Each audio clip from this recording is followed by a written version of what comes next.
it can be a little bit like that at the projects, and they're hoping to get a letter, they get really excited.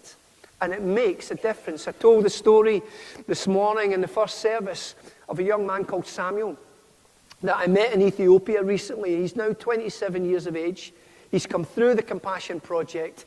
He's now working. He's actually working as a lawyer in the Ethiopian government in the center of Addis Ababa, making a difference beyond himself and his family. And he said to me, the letters were the thing that kept me going. I wasn't particularly good at school. I'd rather have been somewhere else. But my sponsor used to write to me and say, I hope you're doing well at school, I hope, etc. And that inspired me to keep going to school, to do the best I could. And now he's a lawyer, he's got 2 kids of his own, he's sponsoring a child as well. His life is completely transformed, and part of that was my sponsor wrote to me. Now, I don't want you to feel guilty. Don't feel guilty. But next time you think about it, write about it. If you've got a smartphone, you can do it on an app now. It is so easy to write and so exciting for the children to get the letters. I need to move on. My time is smashing past. 12 girls, 11 boys, and more. A lot of numbers here.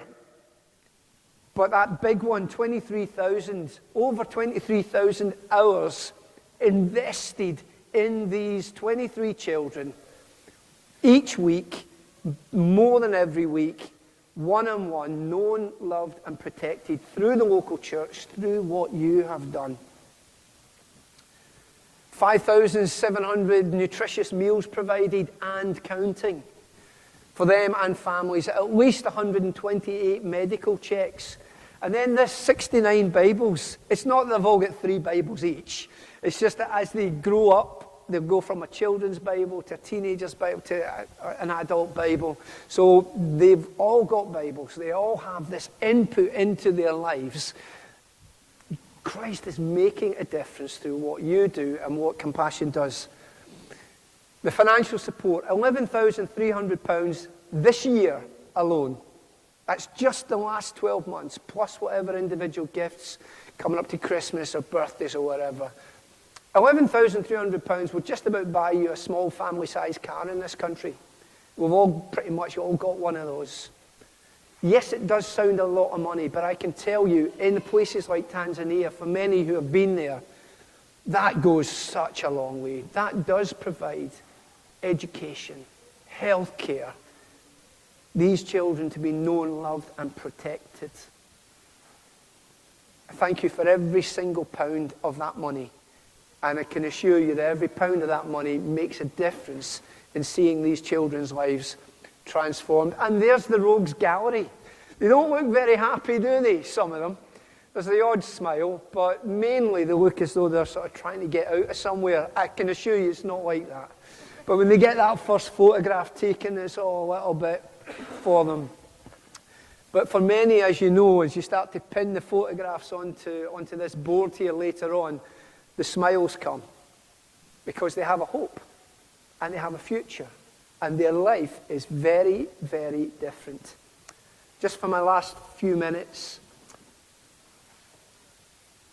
we live in this country and we are blessed and we are privileged. Yes, political turmoil. Yes, we don't know what colour of government and all that sort of stuff. We have first world problems here which are real and which are relevant. But actually, when you've been to countries like Tanzania, Burkina Faso, Kenya, and others, and you see how desperate life is, it gives us a perspective. And I hope this morning that what we are just outlining here will give you a little bit of perspective. It may not feel like it as it gets to the end of the month, but we live in the 5th richest country in the world. For many of us, £25 a month is not a lot of money.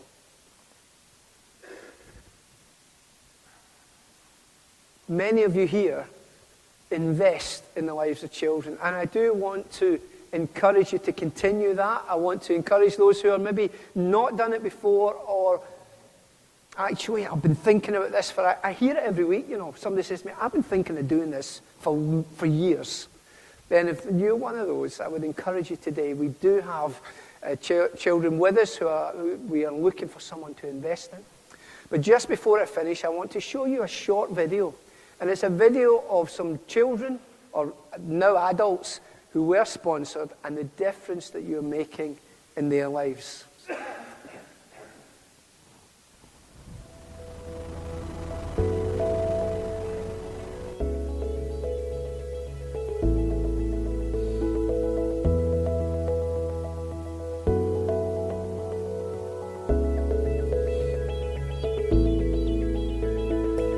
Sponsor had a great impact on me, on my development, because every time I go to school, every time I do something, I always think of them and I always make them proud. Yes, I always want to make my parents proud too, but there's another set of parents that I consider that I don't want to disappoint them. I see my sponsors, Betty and Boyd, as my family, because that's how they treated me. They treated me as one of their sons.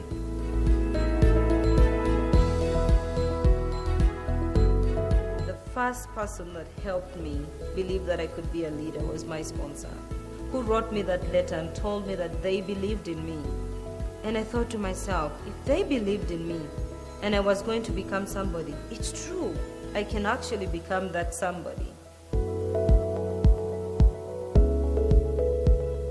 They always encouraged me just to be a good student, a good daughter, and just to keep learning as much as I could, because even though in my thoughts that maybe I would not be able to do much because I didn't have the resources, but they always put those words in my heart that I will have just to trust in God, that He will open doors for me.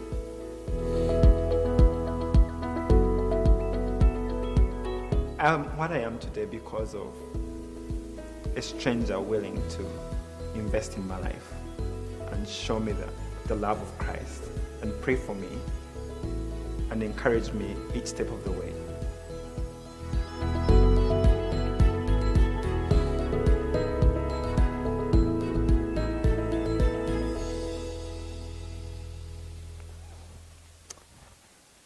That's just a snapshot of just some lives.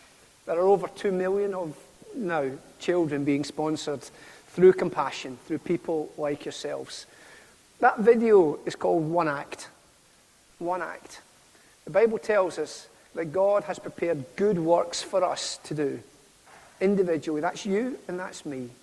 As we are part of His kingdom, it's not all about the rector and the curates. And what has God got for you to do? What acts of service does He have for us to do this week, next month? Maybe one of those acts of service is to get alongside a child that you've never met. Maybe one day you will.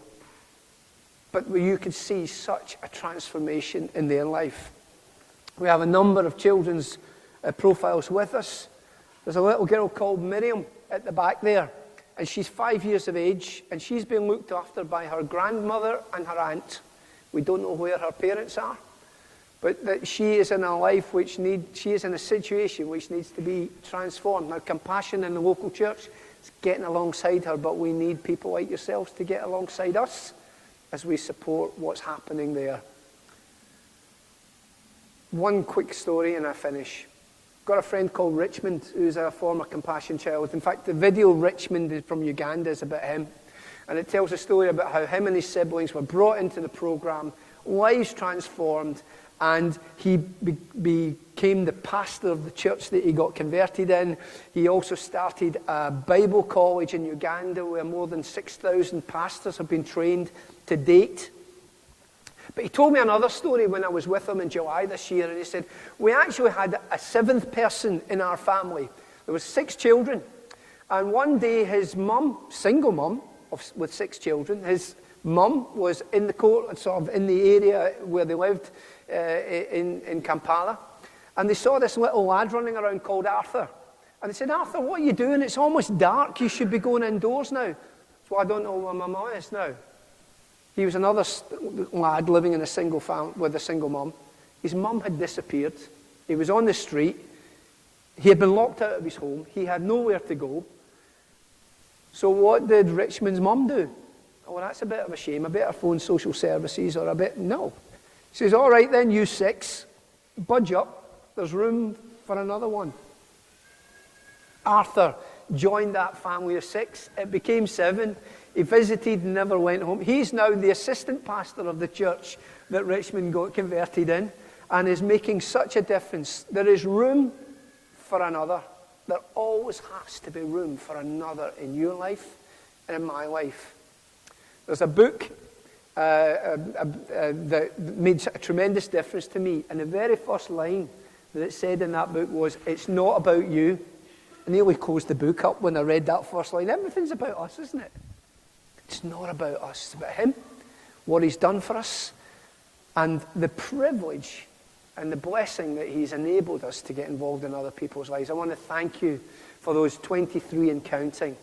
If you've got questions, if there's something which I've said which resonates, please come and see me at the end of the service. A cup of tea is being provided.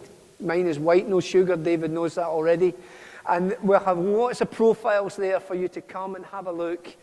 And I would encourage you, think, Lord, what do you have for me to do today? Amen. Thank you so much for what you've shared with us. It's great that we've also got Roland and Caroline who've been able to see firsthand some of what Compassion involved with. So over to you, and then David's going to be helping us apply God's word and pray for this work.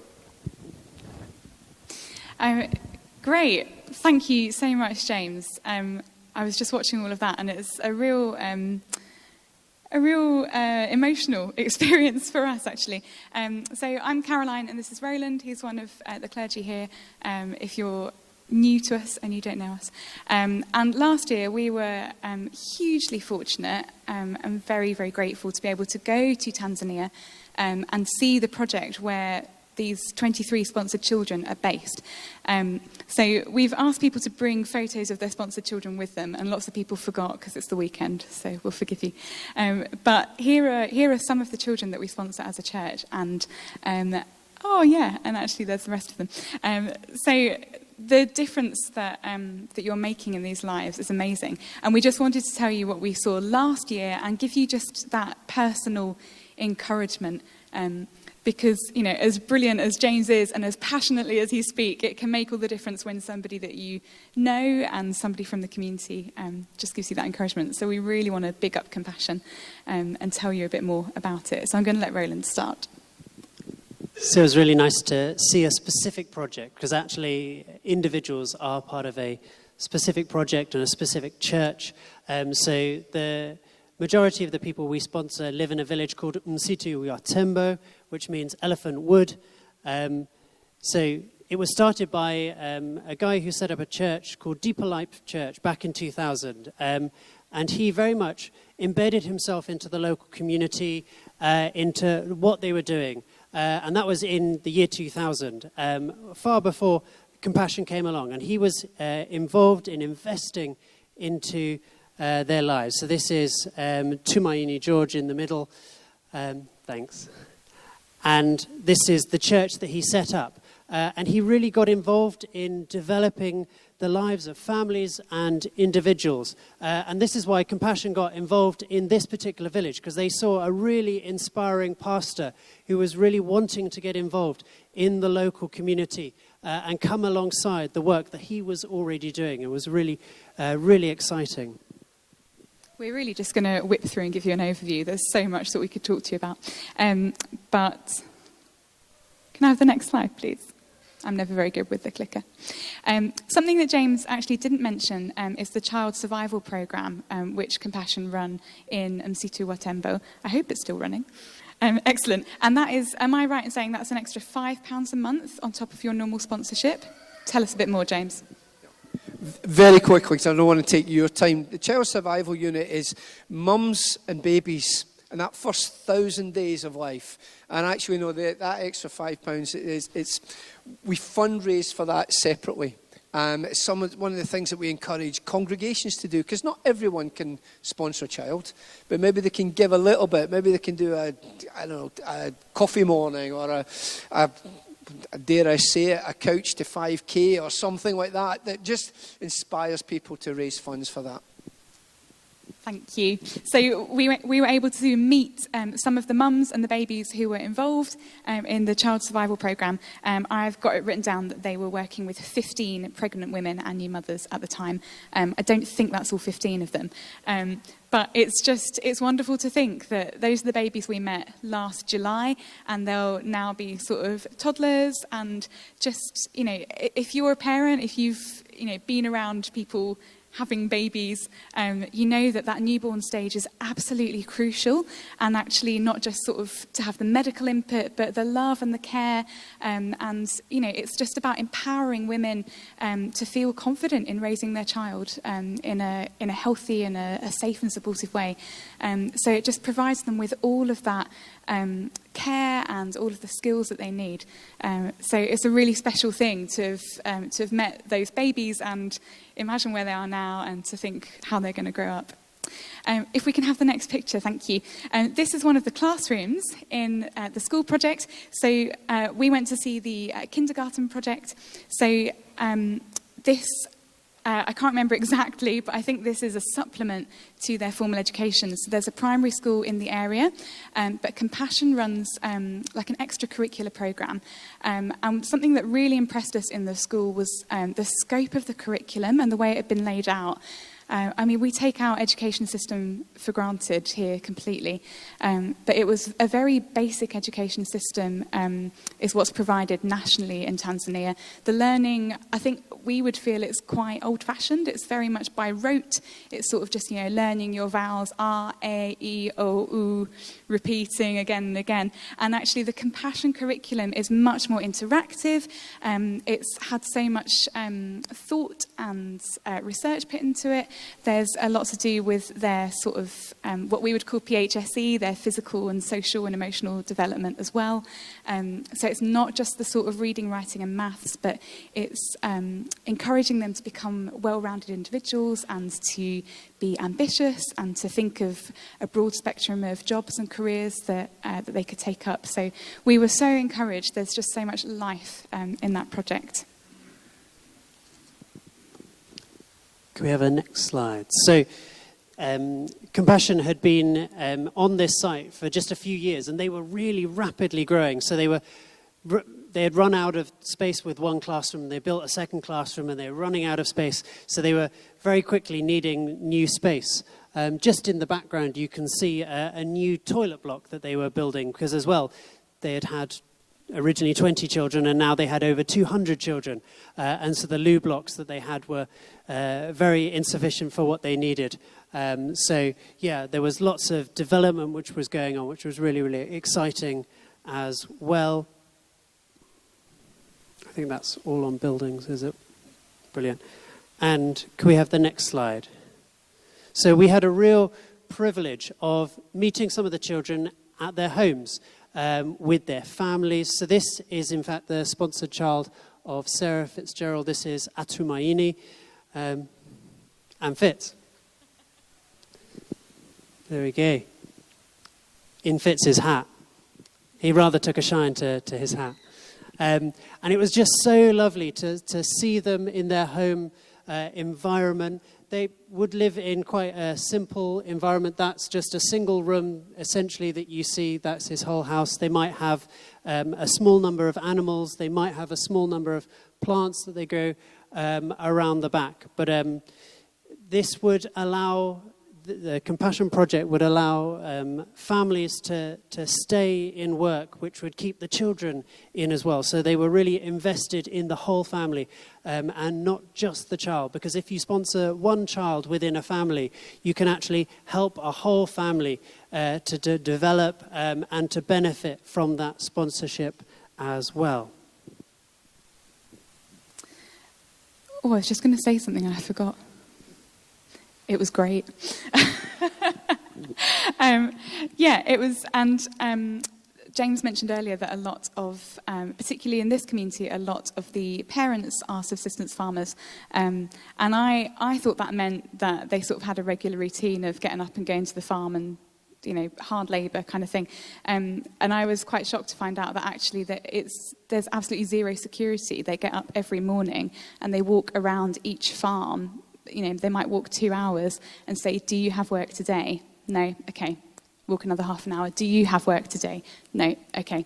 And that's what we mean by this kind of farming. It's incredibly tough, and I think you have to be extremely emotionally resilient as well. And there's absolutely no guarantee of income, and the income itself is very, very low. So there, just to kind of paint a picture for you of these places. Oh, that's what I was going to say. That it was a huge privilege to pray with these families as well. And something that a lot of the parents said to us was that they are just so grateful for our sponsorship and the difference it makes to their family. And I can only imagine that if you are a parent and you can't provide for your child in the way that you would just love to, and a stranger comes along and gives you that opportunity for your child to thrive, it means everything, doesn't it? If you can see your child flourishing because of the kindness of a stranger. It's just such a huge picture, such a powerful picture of the gospel at work to me. So the final point I was going to make, we don't have a picture of them because I was so enthralled with listening to them that I didn't take any pictures. We had dinner with 2 guys called Eric and Benson, who had graduated from Compassion and were in their 20s. And I just want to tell you that the videos are representative. They're so true. And Eric told us that he'd grown up in a big family, and he always wanted to read. That was just a huge life ambition. And had sort of reached the middle of where we would be in primary school and couldn't read. And being part of Compassion meant that he learnt to read. He got given Bibles for each of his family members. His parents became Christians through reading the Bible, and it just transformed their entire family because of the sponsorship for one child. And Benson, I will just never forget, he